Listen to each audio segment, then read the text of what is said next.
Merry Christmas and happy holidays to one and all. Welcome, welcome, welcome. I hope you guys are having a wonderful time. You're getting all the gifts that you wanted, stuffing yourself with turkey and Christmas pud, having a few bevies with your friends and family. We are going to be looking at a new game today. I did this for Halloween. I went and looked for a horror genre game to play for Halloween. Doing the same thing for Christmas. I went on to Drive-Thru RPG and I happened to notice this one here, Radioactive Reindeer, for a game called Rad Zone. Now, I hadn't heard of Rad Zone. It's a fairly recent game, I think. It was on Kickstarter. I didn't see it on Kickstarter, I must have missed it. And it is a roll and write, print and play solo game. So I did a bit of investigation before I purchased any games. I mean, this one took my attention. This one got my attention. So I did a little bit of research and I found a video on YouTube by the creator, Toby Lancaster, of him going through the basic game. Having like a playthrough. This is the basic game. So as you can see, I bought it and I bought this. So the video looked really interesting. It was a little bit similar to the series that I started in Halloween, Alone Against Fear, in that it is a solo exploration game where you're trying to find resources and you're trying to... Well, I mean, in Alone Against Fear, you do have combat. This game has no combat. It's more about the exploration and trying to avoid the radiation, because that's the biggest obstacle in this game. You're not really finding a lot of enemies. It's more about the radiation. And the game has a number of steps. And like I say, it reminded me of Alone Against Fear, which I'm currently doing a series of. But it also made me think of, how can I put this? One of my favorite, but one of my least liked board games. Let me explain that. You see, this is a board game that I love. I love the mechanics. I love the game itself.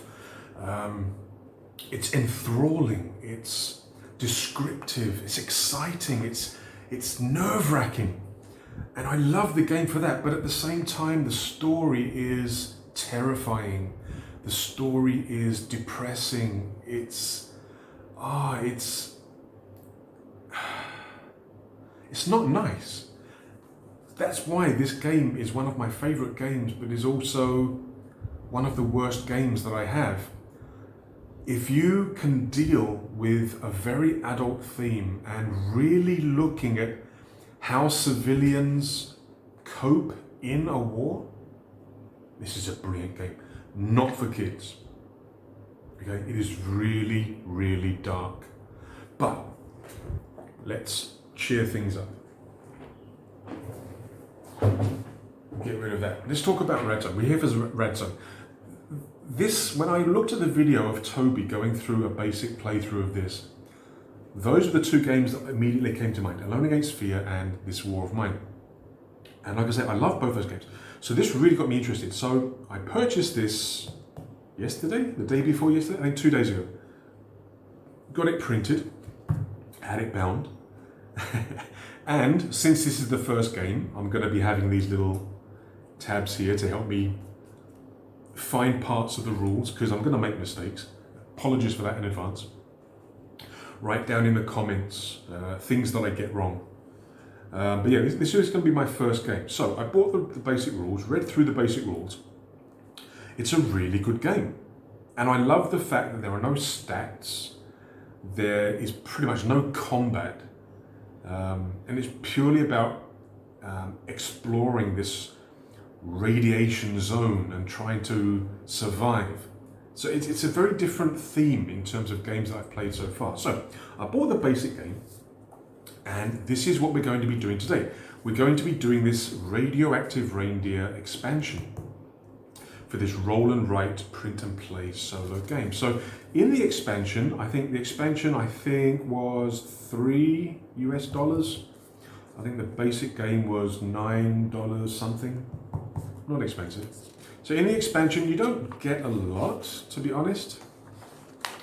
You get a couple of new missions, you get a couple of new rumors, you get Christmas search matrices, which this is what you're rolling on when you search locations to see what you find. This is the major part of the game.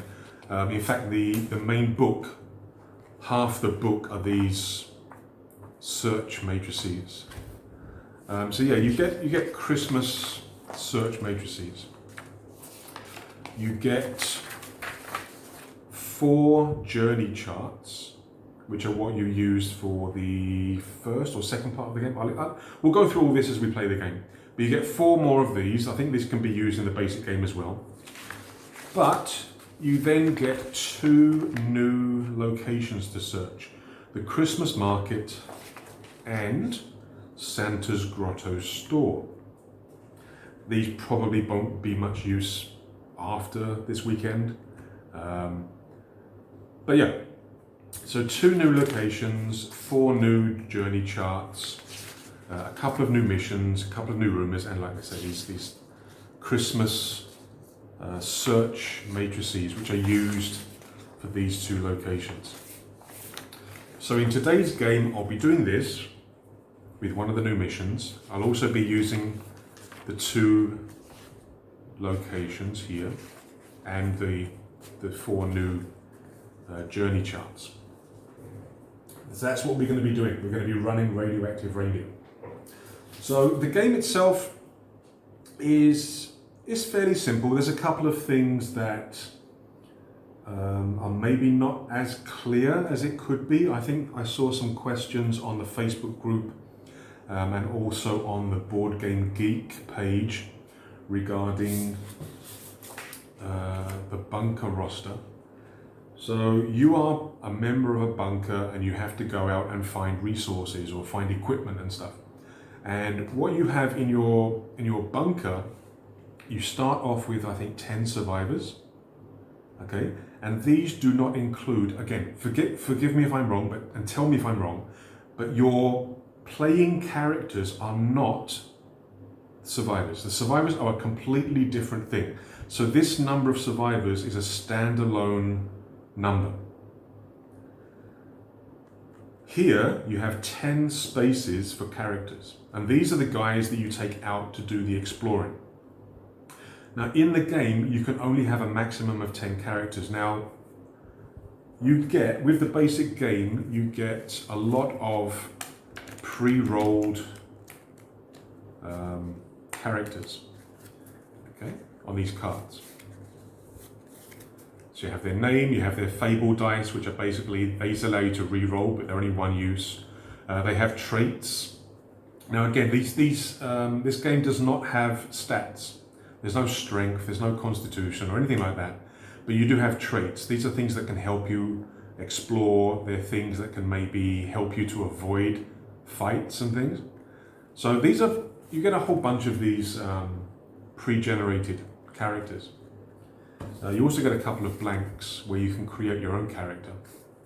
I would have liked to have seen one sheet of these, because if you want to print out more blanks, you're going to have to print out 4 of these guys as well as the 2 blanks. So having the blanks on one separate page would have been useful, having 6 of these on one page. So yeah, these characters that you take, you can only have a maximum of 10. And what you'll do is you'll take one guy out, do the mission, come back. If you want to use him again, you can use him again for the next mission. If not, you create a new character, you take them out. But you can only have a maximum of 10, so that's what this is. And it doesn't count towards the number of survivors. Now I think one of the winning cases, if to win the game, you've got to have 20 survivors. You start with 10, you can find them as you explore. You can find extra survivors. But if you fail your missions, you can lose them. So it's a plus minus. But if you reach 20 survivors, you win. Another one is if you do 10 scenarios or episodes, 10 missions. If you succeed in 10 missions, you also win the game. It's a campaign target. It's the end game result, what you're aiming for. To either find 20 survivors or to complete 10 missions or 10 episodes. If you fail the mission, if you don't get the resources, or if you die, then again, a lot of the time it tells you that you lose survivors as they leave the bunker and go somewhere else. So that's basically that. Just to make clear the difference between characters and survivors, because I saw on the internet there was a bit of confusion there. You get all these sheets in the basic. When you buy the basic game, you get the rules. You get all the sheets that you need. You get, I think, 3 pages of these journey charts. Again, I'll explain these a little bit later. You also get 10 locations. You basically get one set of locations. You get 10 locations: police station, townhouse, church, large house, office, etc. We're not using those ones today. We're going to be using these ones, the Christmas ones. You get everything you need for a good quantity of gameplay when you buy the basic rules. There are supplements, more locations, more characters if you want to buy them. To be honest, I think I might buy the location expansion if I enjoy this, because I don't know if I'm going to enjoy it yet. This is just a tester, just a first play. I don't think I'd bother buying the character expansion, to be honest, because you get a lot in the basic game. I can't remember how many, but you get a lot of basic, and you can roll up your own guys anyway. But the other locations could probably be useful. So the basic game is very easy. I say that as I get everything wrong. You have a character sheet, basically. I mean, you have the bunker sheet, which I showed you just now. But you also have a character sheet. Now, on this character sheet, what you will have is your character card that goes here. You will then have journey to and journey from. So an episode or a mission is journeying to the city or the town. In the town, you will go to one or more locations to try and find your resources and everything else. And then you will have another journey back to your bunker. So for these journeys to and from, you'll put one of these journey charts. These are the ones from the Christmas supplement. But to be honest, I don't think they're Christmassy. I think they're just additional ones. So you take a random, put here, you take a random, you put there. And you'll go through here, you'll journey through here. Again, you'll see as I play the game how this is done, because there are rules about how you move and what these icons mean. So you journey to the city, you do your exploring, you journey back, and then you get back to the bunker and you see what happens. Down here you have your radiation slide. This is how much radiation that you currently are being affected by. If it gets to 10, you have to roll on a chart to see what happens to you. 10's not good, you can die. You also have a timeline. You are given 24 hours per episode. Journeys, journey to and journey from, take 2 hours each. All right, so when you do the journey to, that's going to take 2 hours. You'll do whatever at the city, you'll come back, this takes another 2 hours. So you're losing 4 hours automatically anyway. Every time that you search a location is 1 hour. Every time that you move to another location takes another hour. So all this time gets knocked off. There are also situations where it will tell you that you lose more time. If the time gets down to 0, again, you've got to roll on the table and there's chances that you will die. And there are a maximum number of times that you can do this before you just die automatically.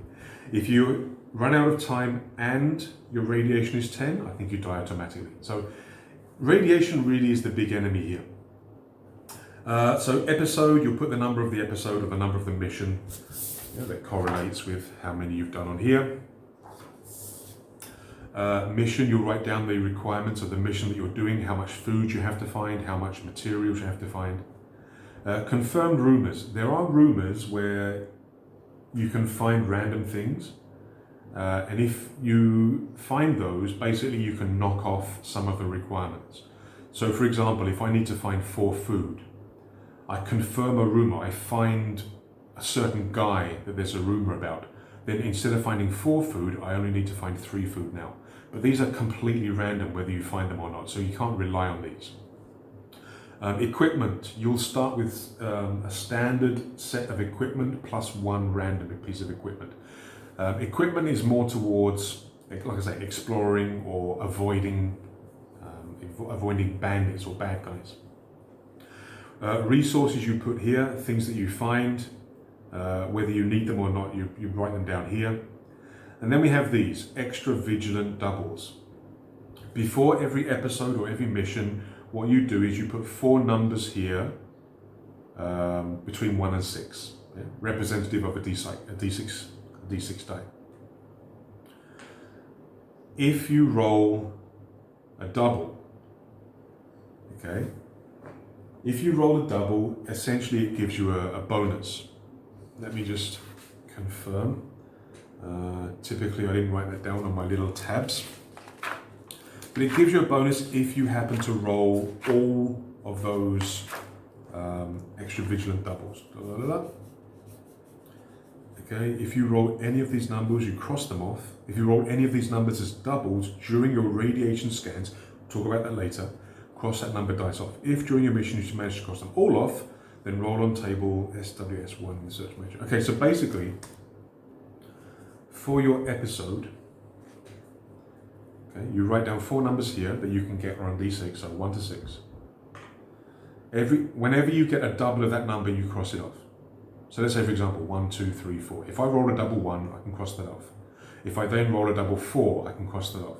If I cross all of them off, I can roll on a table and maybe get some kind of reward. When that happens, rub this out, put 4 more numbers here, whatever you want. They can be the same numbers, they can be different numbers, and do it again. This is basically you just managing to spot something random out of the corner of your eye or whatever, yeah?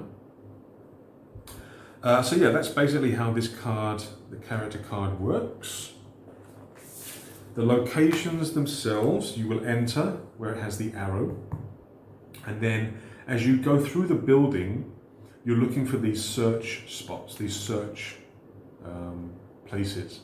You go there and you can search there and you'll roll on the table that's mentioned here. So Christmas 1, DF, was that DF1? OF1. But to get there, you have to go through the building. Now, as you enter the building, you have to roll dice to find out what's ahead of you. So when you go through a door, you can only see the space in front of you, so you roll for that space. On a 1, 2, it's safe, and you color it green.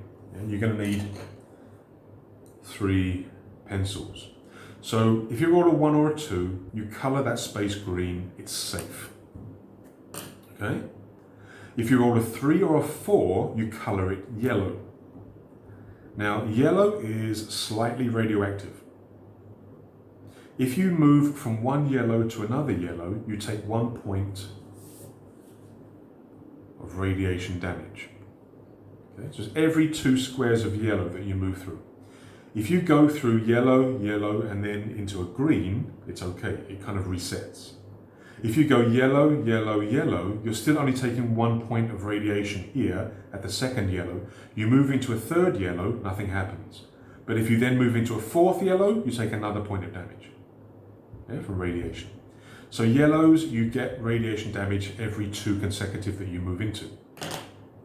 If you roll a 5 or 6, you have to put red. Now red means radioactive. You go in, you take 1 radioactive damage. So what you'll do every time that you go into this area, or as you're moving around, you're basically rolling for the squares ahead of you. So if I enter at the door, I can only see 1 square ahead of me, so I would just roll 1 dice. So in this case, I'd roll a 3, I'd have to color that space yellow. If I had rolled a 6, this is really bad news for me, because the first square here, I would have to color red.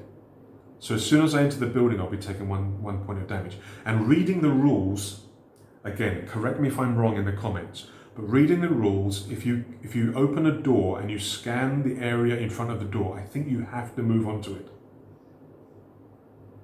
Now, for other areas, like for example, you go through the door, maybe this is yellow. You go through the door, you can then scan the 3 squares ahead of you, the one in front and then to either side. If you want, for example, to search in this direction to the right, you would only be able to scan 2 squares because the 3rd square doesn't exist. And what you would do is you would roll a dice for each of these squares, okay, following a sequence that you declare at the start. So each location you declare the color dice and in what sequence. So for example, I could say white, blue, red. So white, blue, red. I'd color these in, or I'd write next to these what these are. I would then roll the dice and I would use them in that order. So if I'm in this square and I'm scanning ahead of me, this would be the white dice because I stated that white would be first. Red would be second if I said that red was second here. And then blue would be third if I said that blue was the third in the sequence. You have to follow this sequence left, center, right every time according to what you put here. So this would be the sequence if I'm here and I'm scanning ahead of me. So here would be yellow, here would be green, here would be red. Now in this game you can move diagonally, but what I would do, because I'm in yellow, if I'm in yellow here, and this is yellow, if I moved diagonally to this square, I would take 1 point of radiation damage, because yellow and yellow. 2 yellows is 1 damage. If I moved from here to the green, I would be safe, no problem. If I then moved from the green to the yellow, I would also be safe. It's if you move from yellow to yellow, you take 1 damage. If I move diagonally to this box, this is red, I would take 1 damage automatically, not 2 because of the yellow, just 1 because of the red. If I then go to the green, what I could then do is I could scan ahead of me, but you see that this one is green already. So I would just roll dice for these 2. So in this case would be red and blue. So this is green automatically. These are just ones that you obvious. This would be yellow, this would be yellow. So I would probably move diagonally to this square. Yeah. Now these are the things you're looking for. These are the squares where you're finding stuff, resources, etc. So you've got to make your way through the building, avoiding the radiation if possible, getting to these places and finding resources and treasures. When you're done with the building, you don't have to exit at this door, the outside door, or the outside door here. You can just go to any exterior wall and escape. Imagine that there's a window there. So that's how we use these. Now, other things, if you roll, so let's say, for example, I rolled this. Okay, maybe I'm here, I'm scanning ahead, I roll 3 greens. Yeah, 1 or 2, 1 or 2, 1 or 2. If that happens, you put all these as green, but you also consult here, low level table. This is if you roll 3 greens in one roll. You roll again and it gives you an extra benefit. However, if you roll 5 or 6 on each dice, yeah, and you get 3 red, yeah, 3 red squares, you also have to roll on this and this will give you a penalty. This is something bad happens, really, really bad. Another thing is that on the basic locations, there is also another bonus here. And different locations will have a different number. But here, for the townhouse, if you roll a 111, there is another bonus, something else that happens. Let's have a look. At the school, if you roll a 222, there's a bonus. Now this could be in addition to this. If you roll 3 2s, you get 3 greens, so you roll here to get a bonus. You also get the bonus from here, but only if it's 2s. Now with the Christmas locations, with the Christmas expansion, because it's Christmas, they're giving you 2 numbers where you get a triple reward. I know, it sounds like a lot, I'm explaining a lot of stuff, but don't worry. As we play the game, it should become a little bit more easy to follow and a little bit easy to understand. Now, before I begin the game, I just want to mention a couple of things. The first thing, it's minor. It's a minor thing, but I don't know. Maybe it's my OCD, my OCD playing up. When we have the sheets on the PDF for the character cards, I wish that they had straight edges. When you look at the character card, when you have these on the character card like this, and you're about to cut them out, all of these have got rough edges and kind of like random edges, and it kind of makes it difficult to cut them all out the same size. So I think if something is designed to be cut out, and where it's something like this, maybe it's supposed to be the same. They're supposed to be the same, maybe for sleeving or whatever. Maybe it's better to have straight lines. I don't know, maybe it's just me being petty or my OCD. I don't know. Another thing, and I haven't tested it yet, but there's something I'm a little bit worried about, is the use of red and green. Red and green are possibly not the best colors to use because there is a point, a shade, where red and green look the same. And depending on, I mean, watching the video on YouTube, I also had some trouble discerning between red and green. I have what's called red and green color deficiency. So for me, the shade where red and green looks the same, it comes earlier for me than other people. And for me, just looking at this chart, it's not easy for me to see the difference between the red and the green. I can tell the difference, but it's not easy. Also, with red and green, it's not the best colors to use when you have black text. So these squares that are already colored in, these are areas that are known in terms of whether they have radiation or not, whether they're radioactive or clear, red or green. Having black text in red or green boxes doesn't make it very clear at all. And again, for me, it's more so than other people. So maybe that's, I don't know, again, it's a little P from me.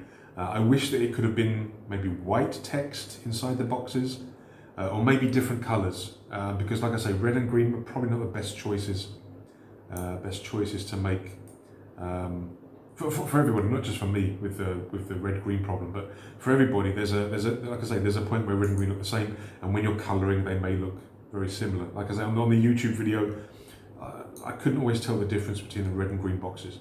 I'm sure there's going to be comments. Oh, I don't have a problem with that. I can tell the difference. Okay, good, good for you. But I think I'm going to have to find a solution for that because I don't know whether I'm going to be able to tell the difference. Maybe using markers or highlighters, or maybe using two different colors. I don't know. I have to see how it goes. I've also noticed some spelling mistakes and whatever. But those are minor. Reading the rules and looking at the YouTube, I think I'm going to love this game. If I do, I'm going to do a series and play some more. But let's get on with the game, and you can see exactly how it works. I haven't really explained much about how the game plays, so let's move everything aside and start our game. So to begin with, we are going to use the character sheet.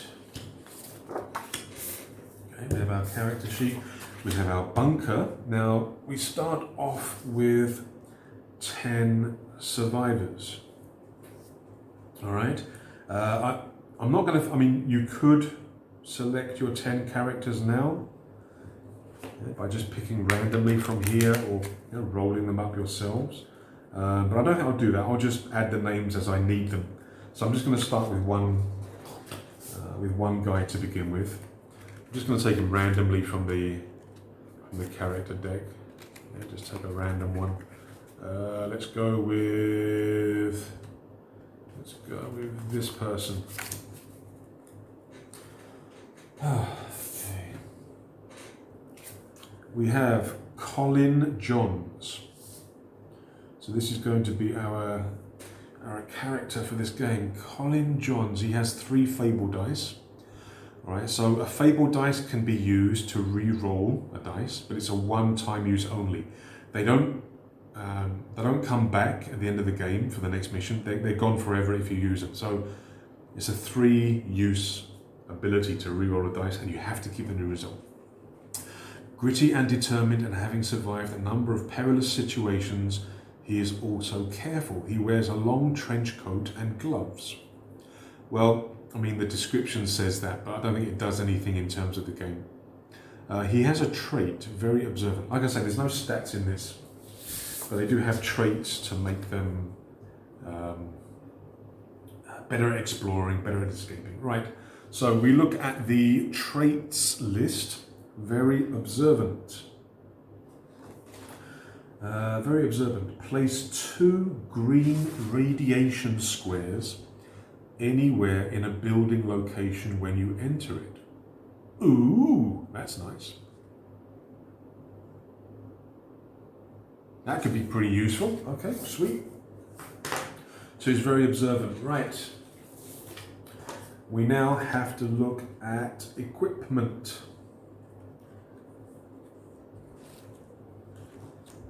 So for equipment, there are some items that you start the game with, and then you roll for one random additional item.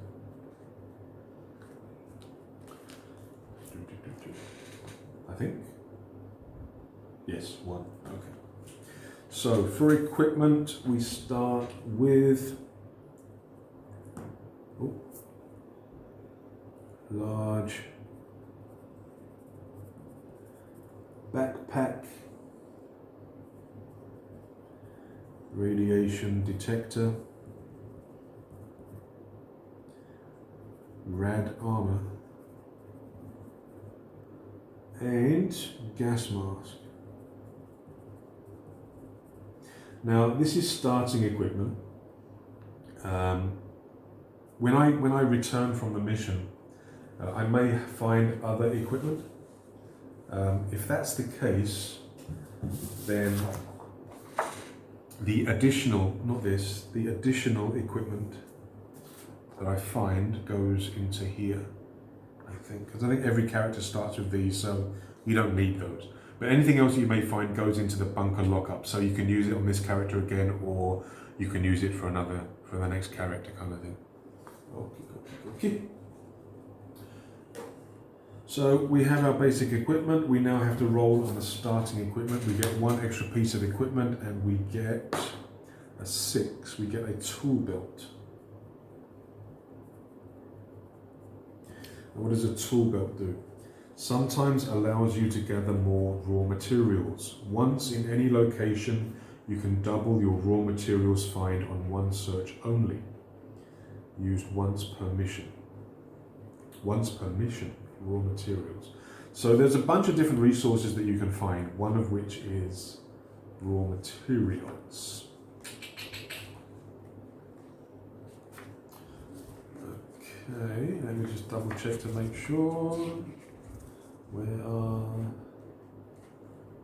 resources? Okay, resources. 6 types of resource, raw materials, yeah. Okay, so this can help me double raw materials find in one location only, one search only, used once per mission. Okay, so I've got a tool belt, okay. I have no resources. I've got to choose my extra vigilant doubles. So if you've watched any of my other videos, you know that I roll a lot of 1s. So 1 is definitely there. Let's just go 2, 3, 4. So once I roll on radiation scans, when I'm scanning inside the buildings, once I roll a double 1, a double 2, a double 3, and a double 4, I get to roll on that table and get bonus treasure, which then resets and I can get more. Right, we need our journeys. Now these are the ones from the Christmas supplement,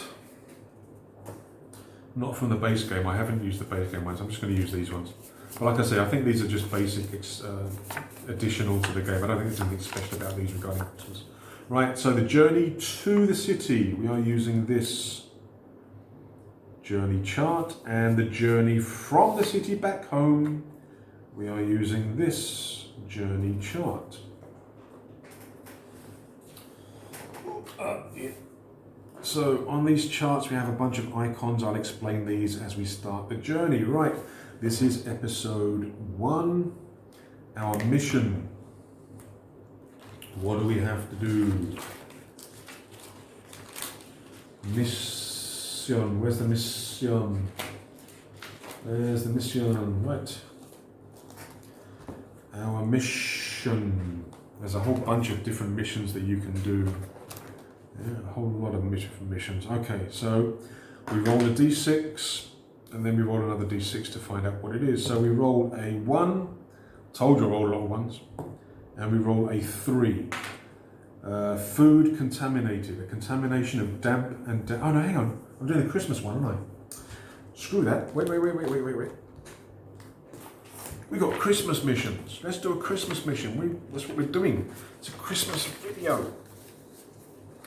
Right, we have 2 Christmas missions.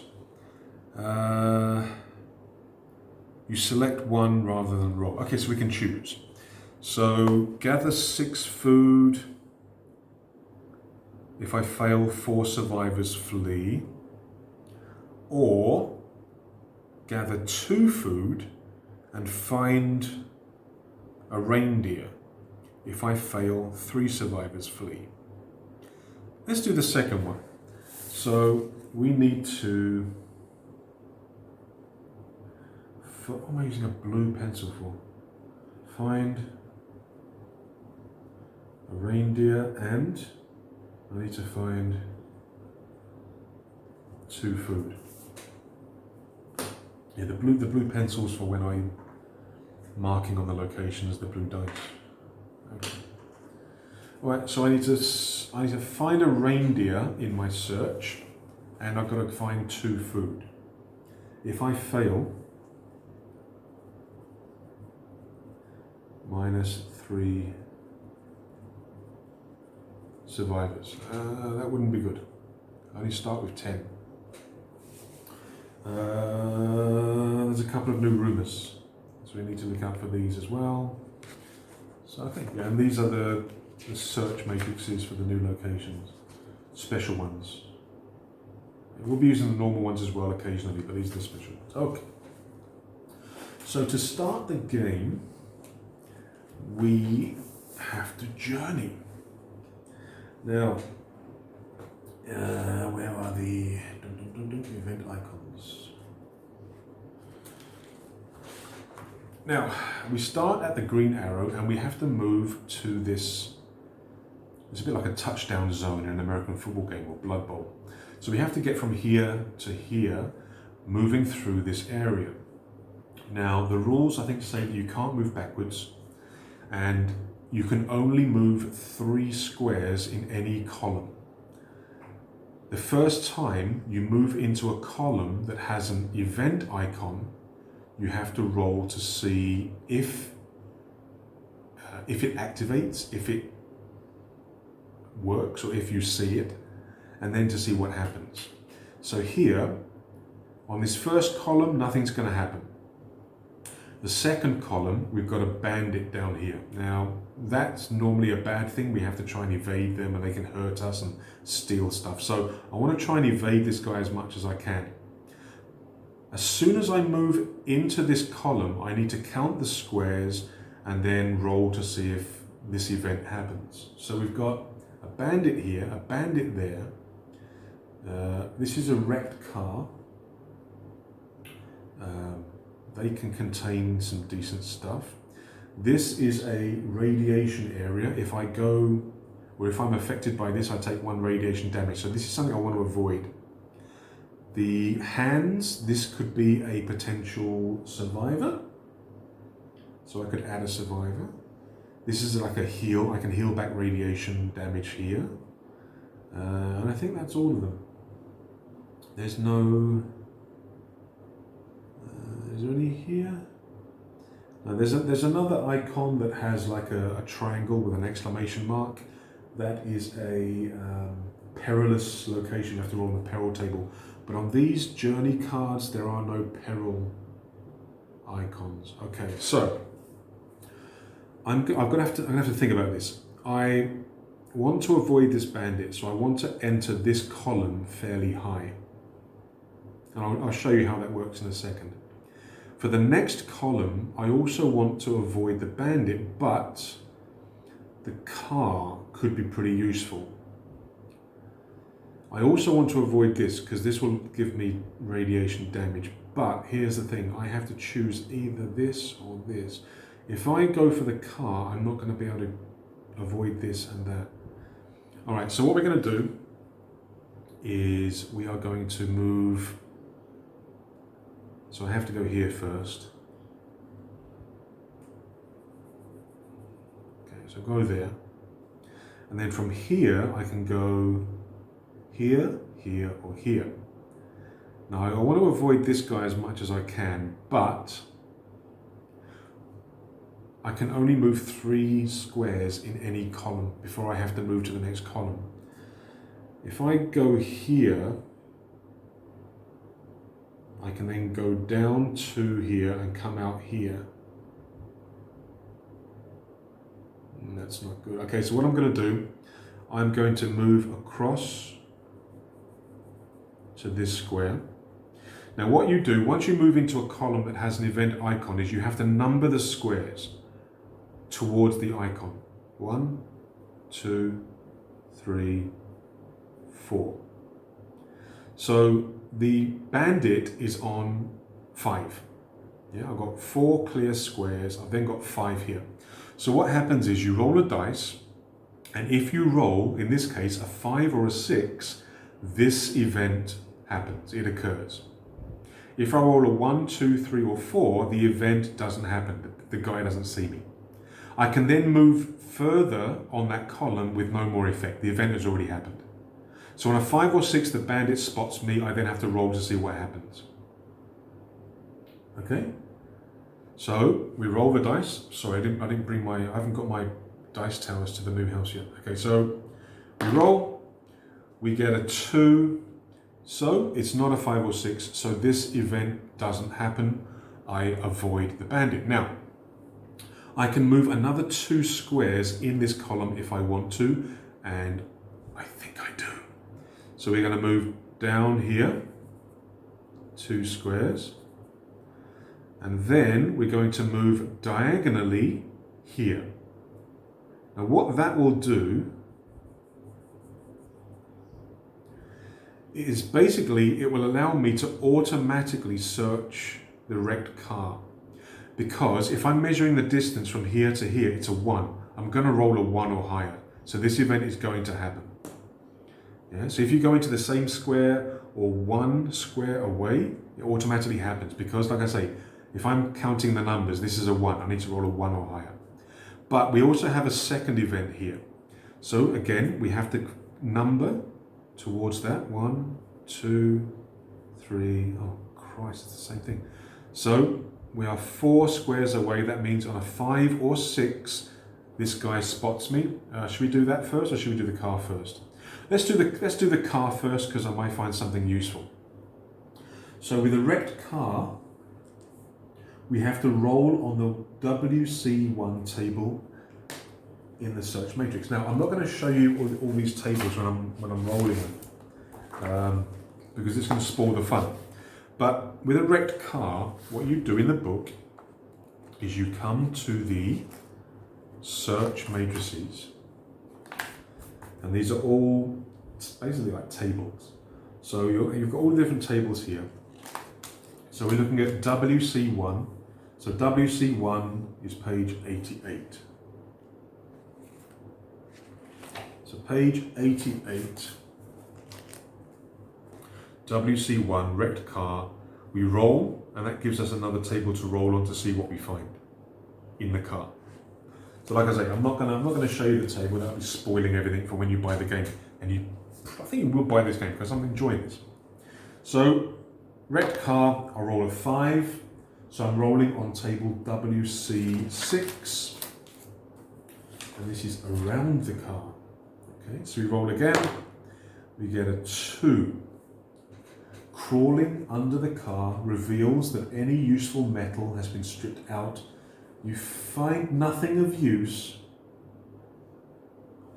Okay, not a good start. We don't find anything. Right, now we have to check for the bandito, for this geezer. So 1, 2, 3, 4, 5. So on a 5 or 6, the bandit spots me. It's not a good start. All right, the bandit spots me. Now, when the bandit spots you, you basically have to evade, because in this game, there's no combat really, so to speak. So in the game, you have this combat evasion table. And what you do here is you're being given a number of different actions that you can take. And then you choose what you're going to do, because the guy spotted you, the guy knows you're here. You basically choose what you're going to do and then see what happens. So if you have a dog, there's an option for you to use the dog or the hawk. Check your pack, you can use a piece of equipment. Now my equipment, sometimes you'll have a piece of equipment that can help you. I think it's like a camouflage cloak or something. My equipment's not going to help, so this is no good to me. I haven't got a dog, don't have a hawk. Nearest building, I can run into a building and hide, and then there's a chance that I'll be able to get away. I can sacrifice loot, drop 2 items or resources and run away. I can create a distraction, throw a rock and see what happens, or turn the tables, basically pretend to be crazy and run at the guy. It's only good if you've got a weapon. I don't have a weapon. So my choices are basically create a distraction, which has a 50% chance of working, run into the nearest building, roll 2 dice. If the total is higher than or equal to the number of items you're carrying, then you have evaded. Now I'm carrying, does a backpack count? I assume it does. 1, 2, 3, 4, 5. So I'm carrying 5 items. I'm rolling 2d6. So on a 5 or higher, I've evaded them. But you see here, take 2 hours off your timeline. So doing this, if I succeed, it's easier to succeed, but I lose 2 hours. If I roll under the number of items, he catches me and knocks me down. He steals all the, again, spelling mistake, steals all the items you carry, excluding your starting equipment and 2 resources. Okay, so he'd only steal my toolkit, but I still lose 2 hours. So no matter what, this one's going to cost me 2 hours of time. This one has a less chance of success. He could cut off my hand. What the hell? All right, I think we are going to... We're going to run into the building. So 2d6, I need a 5 or higher. And I get 11. So we escape. Total is higher, we escape. But we've got to take off 2 hours. So 2 hours gone. That wasn't good. So we find nothing and we get attacked by a bandit. Okay. So now we are here, we've evaded this guy, we didn't find anything in the car.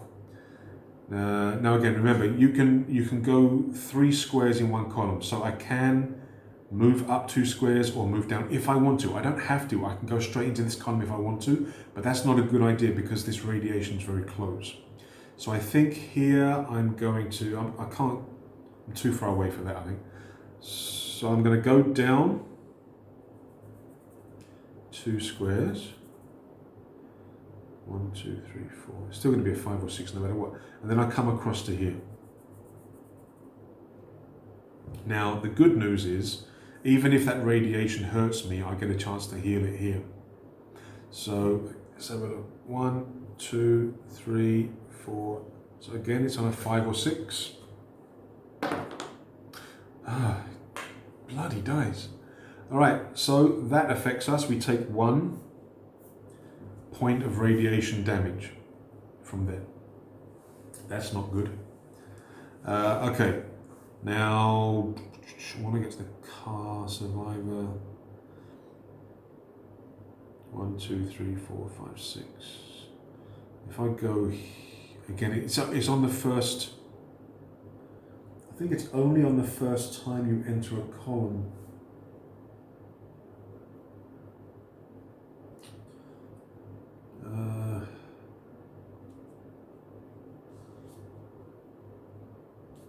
I don't think, for example, if I go here, this becomes automatic because it's 1 away and I throw a 1 or higher.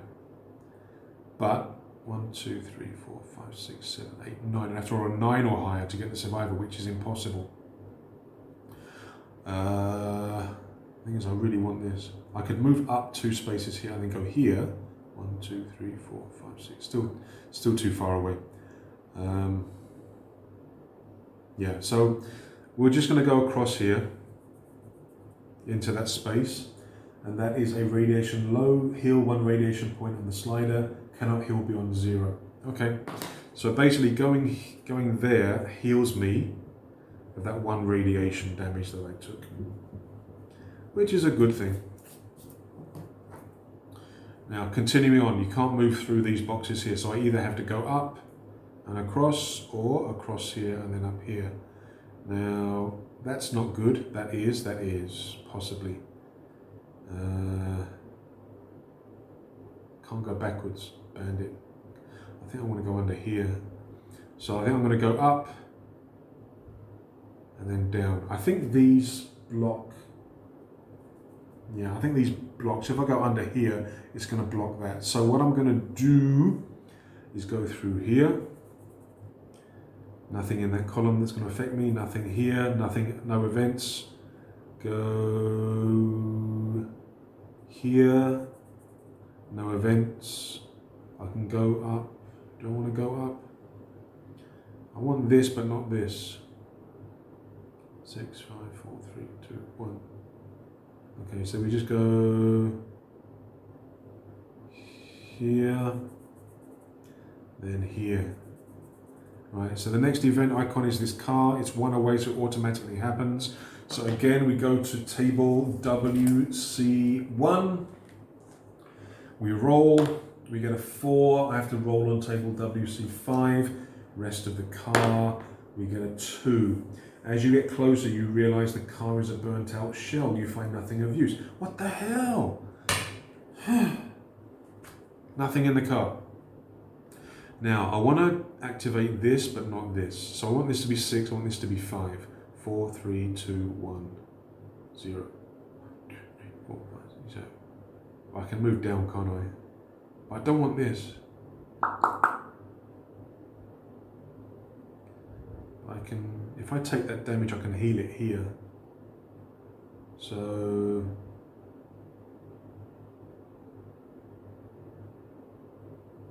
yeah, so we'll go up here and then here. So we move into this column. There are 2 events. We have a survivor. For a survivor, it's on a 1, so it's automatic. Find a survivor, they ask for your help. Add 1 survivor to your bunker roster. Yay! So now we have 11 survivors. Okay, so that's automatic. Now, the radiation happens on a 1, 2. So on a 2+, I take 1 radiation damage. It's a 6. So I take 1 radiation damage.